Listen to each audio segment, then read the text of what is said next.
ጤና ይስጥልኝ። አንድ ነገር ለመናገር ፈልጌ ነበረ ዛሬ የመጣሁት። የኢትዮጵያ ፊልድ ማርሻል ብርሃኑ ጁላ አንድ ነገር የተናገሩት ነገር አለ። ላለመገደል መጀመሪያ አለመግደል ነው የሚል አረፍተ ነገር ከእሳቸው ሰምቻለሁኝ እና ይህንን ሳስብበት ምንድን ነው ያን ሰው ስለገደልከው ቤተሰቡ ያዝናሉ፣ ቤተሰባቸው ይናፍቃቸዋል። ስለዚህ ምን ያደርጋሉ? እነሱ ምላሽ መስጠት ይገደዳሉ። ይሄ ምንድን ነው? ጋምቤላ ክልል ውስጥ እየተካሄደ ያለው አንድ ነገር አለ። ለዘመናት ለዓመታት እስከ ውስጥ ድረስ ሰርሶ እየዘለቀ አንድ ነገር አለ፣ ጥላቻ። ይህን ጥላቻ ደግሞ በአንድ ብሔረሰብ ላይ በጣም በጣም ወደ ውስጥ ገብቷል። ይህንን ሌላው ብሔረሰብ ለማጠልሸት አይደለም፣ ግን ከውስጥ ለመናገር ስለፈለኩት ይህ አንዳንድ ነገሮችን መሸፋፈን ስላስጠላኝ ነው፣ ከአሁን በኋላ ማለት ነው። በጋምቤላ ክልል ውስጥ እንደምታውቁት 5 ብሔረሰቦች አሉ። እነዚህ 5 ብሔረሰቦች ኑዌር፣ አኝዋክ፣ ኮሞ፣ ኦፖ እና መዠንገር ናቸው። ከነዚህም ውጪ ሌሎች ከኢትዮጵያ የመጡ ሌሎች ዜጎች አሉ። ከአማራ ብትል፣ ከኦሮሚያ ብትል፣ ከትግራይ፣ ከአፋር፣ ከየትም በለው አለ ጋምቤላ ውስጥ ታገኛቸዋለህ። ከጉራጌም በለው እና እነዚህ ሰዎች በኢትዮጵያ ውስጥ ጋምቤላ ውስጥ በአንድነት እንኖራለን። ማንም ከሌላው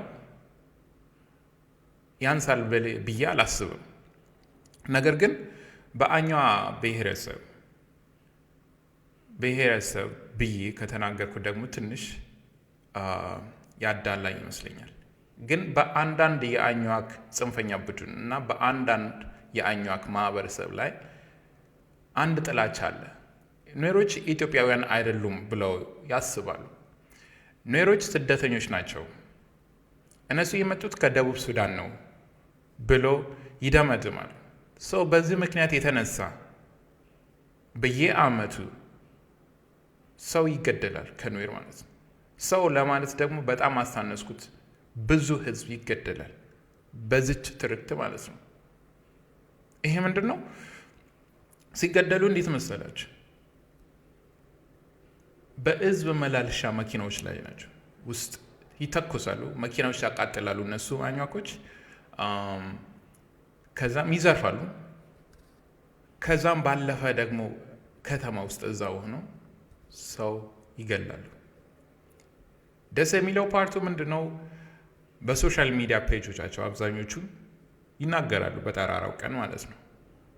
ኑዌሮች አንፈልጋቸውም በጋምቤላ ክልል ውስጥ። ኑዌሮች ኢትዮጵያውያን አይደሉም። ኑዌሮች ደቡብ ሱዳናውያን ናቸው። በጣም በጣም የሚያሳዝን አስተሳሰብ። ይሄን በዚህ ዘመን ይሄ ራሱ ማሰብ ራሱ በጣም ከባድ። እኛ ስንት ነገር አለን እንደ አገር፣ ስንት ችግር አለን መፍታት ምንችለው አንድ ላይ ከሆንን ከተባበርን እና መስራት ከቻልን ብዙ አይነት ነገሮችን መስራት እንችላለን። ነገር ግን ይሄ የኋላ ቀር አስተሳሰብ ከሌሎች ክልሎች ጋምቤላ ወደ ኋላ እንድትቀር አድርጎታል። በብዙ ማለት ነው። በብዙ መሰረተ ልማት የሚባል ነገር የለም፣ ውሃ የሚባል ነገር የለም፣ አስፋልት የሚባል ነገር የለም። የሰው ሕይወት ቀልድ ነው ጋምቤላ ውስጥ። እነዚህ የአኟክ ጽንፈኛ ቡድን ምን ያደርጋሉ? በህዝብ መመላለሻ ባሶች ላይ ይተኩሳሉ፣ የገደሉትን ይገላሉ። ከዛ በኋላ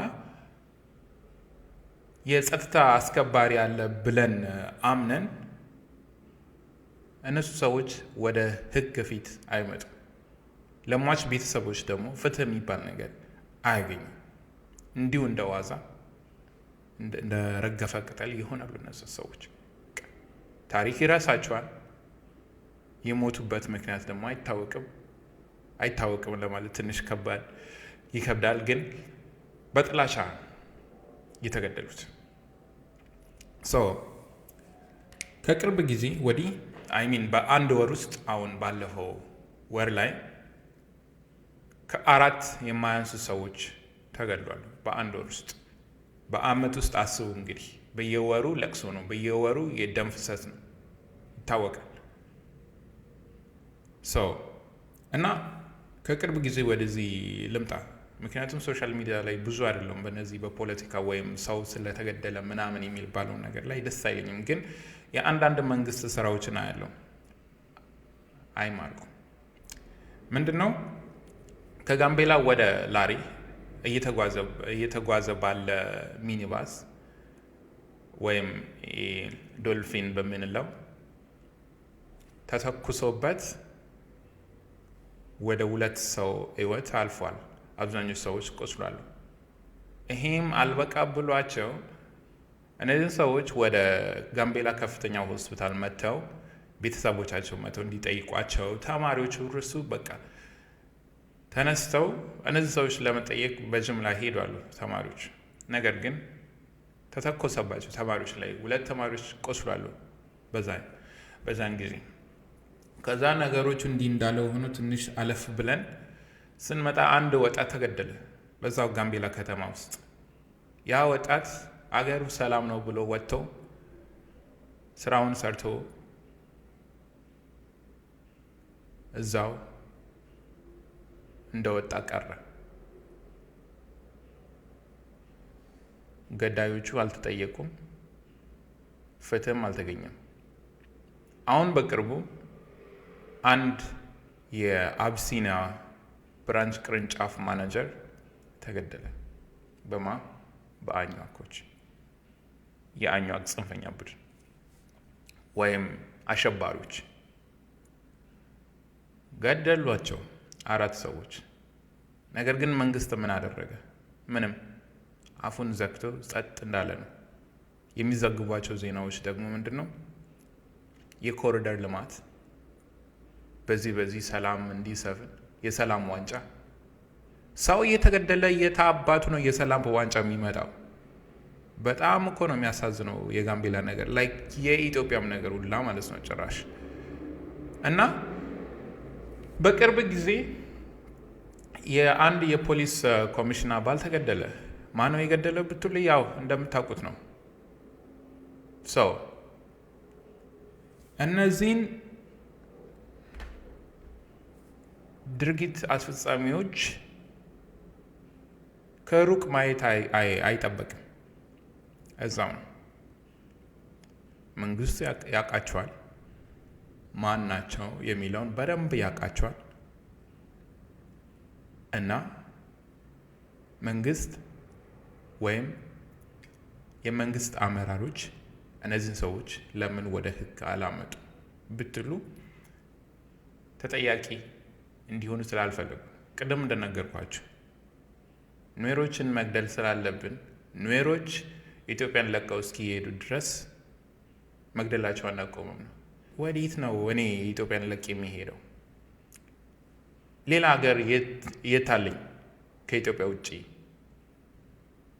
ኢትዮጵያን የሚሸከም በጭንቅላቱ ማን ነው? ኢትዮጵያ የሁላችንም ነች።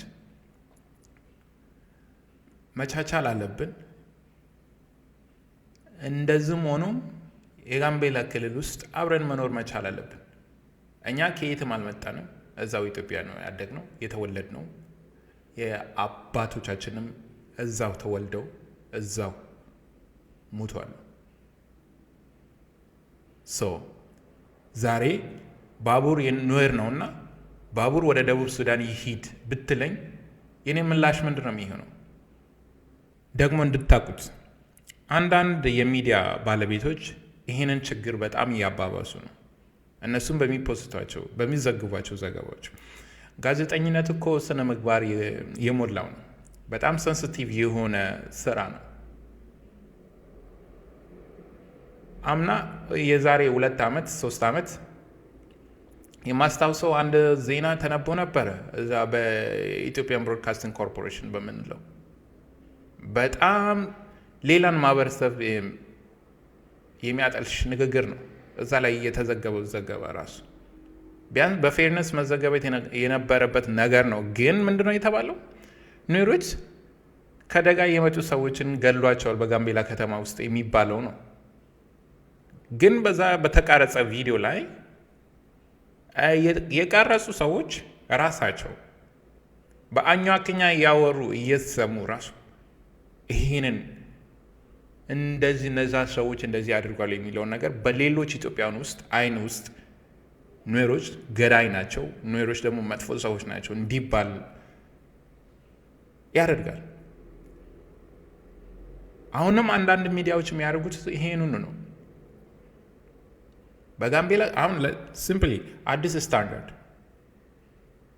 አዲስ ስታንዳርድ ዘገባው ትክክል አይደለም፣ ፌር አይደለም። በጋምቤላ ውስጥ ያሉት ነገሮችን ለመዘገብ ከፈለገ እዛው ታች ሄዶ የተጎዱ ሰዎችን አናግሮ ዘግቦ ፐብሊሽ ማድረግ አለበት እንጂ በጋምቤላ ኮሚኒኬሽን ቢሮ እንደዚህ ተባለ እንደዚህ ነው ብሎ ማውጣቱ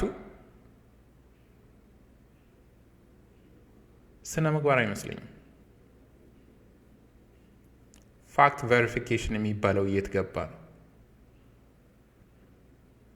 ሪሰርች የት ገባ ነው? አኪሬሲ የት ገባ ነው?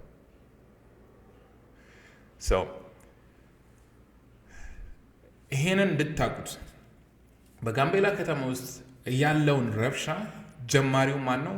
የአኟክ ጽንፈኛ ቡድን ወይም የአኟክ አሸባሪዎች ናቸው። ተጠያቂ ማድረግ ካለብን እነዚህ ሰዎች ወደ ሕግ ፊት ማምጣት አለብን።